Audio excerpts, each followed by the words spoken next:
Welcome to the MeltDown. We're talking the business of sports with host Vince Thompson, the president, founder, and CEO of Melt, one of the leading sports marketing companies in the country. Welcome back to the MeltDown. I'm Vince Thompson, founder, chairman, and CEO of Melt. And after last week's cornucopia of information, we have a plethora of information this week. Before we roll, don't forget, follow me at social media at Vinny Inc., Twitter, Facebook, Instagram, and hit me up on LinkedIn, as many of you do. Got a lot to cover today, so let's get right to it. College football playoff update. And guys, and girls, this is a moving target if there ever was one. Obviously, Alabama, after they thrashed my Auburn Tigers in last week's Iron Bowl. Notre Dame, I think Alabama-Notre Dame could be a wildly entertaining game. The two quarterbacks, obviously, Trevor's back for Clemson. But the wild card, Ohio State. Will they even be able to make it to the Big Ten championship game? Will Jim Harbaugh be the spoiler and decide not to play? A lot of conversation about that. You've seen Dabo be vocal about it. And you've seen now Commissioner Greg Sankey says, hey, we're going all in and all the way, no matter what. Is he lobbying for two teams from the SEC to be in the championship? So much to play out. If we had taken this script to Hollywood, among other scripts, we would have been run out of town on a rail and probably locked up in a mental institution with all the madness going on in college football. So we'll see. What about the fallout from Florida State? We're going to talk about the tanking. We're going to talk about Kirk Herbstreit's comments. Seems to be when Herbie speaks, people listen, react, and respond. Sometimes not so favorably. I think today I read even up to 10 cancellations of the bowl games, but for sure 9.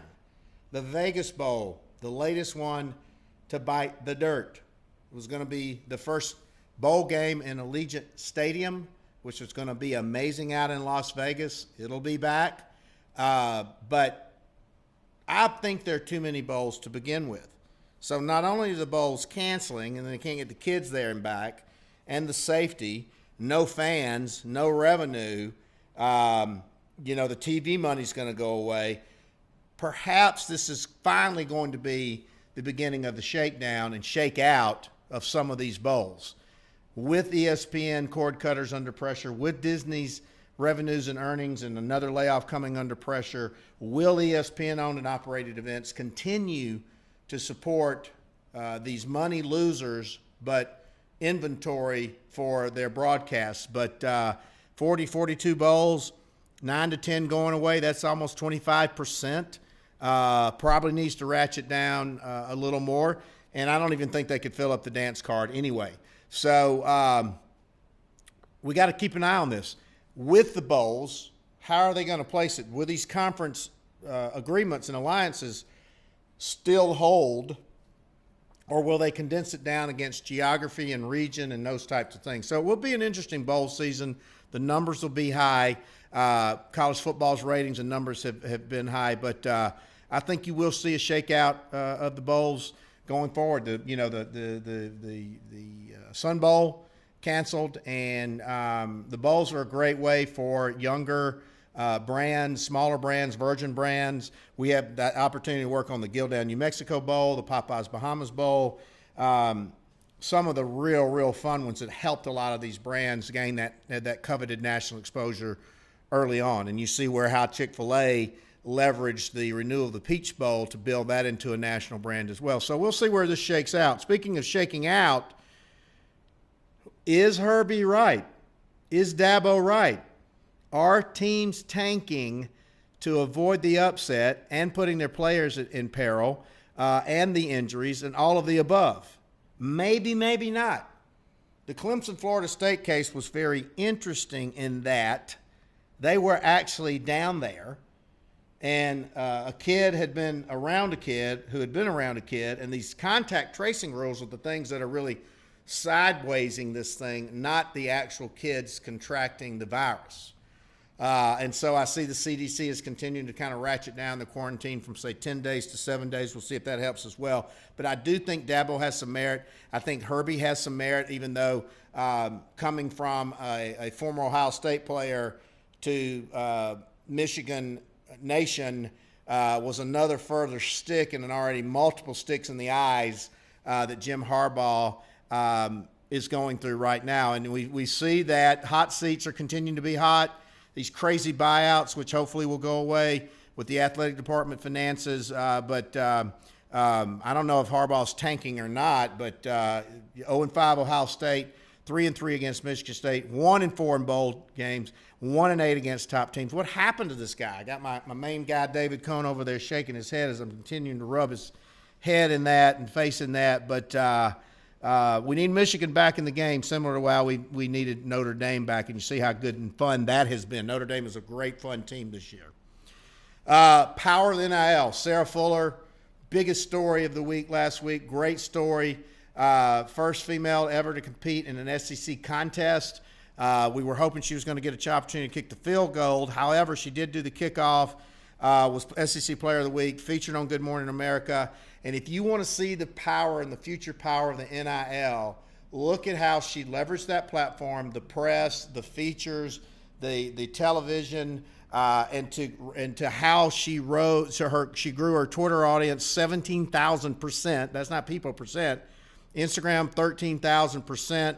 And you don't think that a lot of companies who are not in college football now, advertising and college athletics, would be gravitating to these stories of empowerment.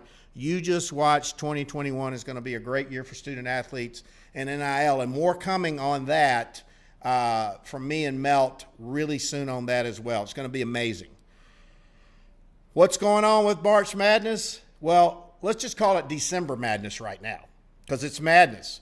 Players playing, are we playing and not playing?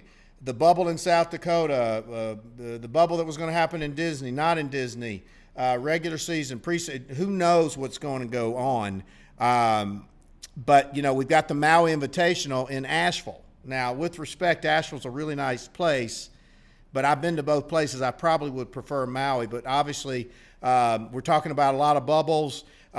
Teams that the vaunted UCLA has canceled, suspended activities right now as we know it. March Madness will occur in the state of Indianapolis. Right now as we know it, March Madness for women, Women's March Madness, will occur in San Antonio. Both tremendous places, but there's a lot of unknowns and a lot of undetermineds right now. Will there be a vaccine? Will the numbers crest again when the cold weather, and then hopefully be on the other side of that? Where will we be looking at fans in the stands in March and April? So, but here's one thing we do know. The NCAA is an institution, and the basketball schools that derive most of their revenue from basketball, the athletic departments, cannot afford to miss another NCAA. That would be another $1 billion hit to the NCAA and to these member institutions, further weakening the NCAA and their case, because 90% of their revenue is derived in those 3 weeks in March and March Madness, some of the most special times of the year. So, as I said, a plethora of sports business, a plethora of conflicts, and who knows what's going to happen. It's just getting crazy out here. But as I said, had we taken the script to Hollywood, they'd have run us out of town on a rail. So, as we wrap up this week's Meltdown, don't forget to follow me on social media, @Vinny Inc., and I'm proud that the new book, Bill Brand New, has dropped. So if you don't have your copy, it's a great holiday stocking stuffer. Go to Amazon.com and get your copy now. I'm Vince Thompson, founder, chairman, CEO of Melt, and that's it for this week's Meltdown. Follow us on Twitter and Instagram @MeltATL, and follow Vince @Vinny Inc., and on LinkedIn as Vince Thompson.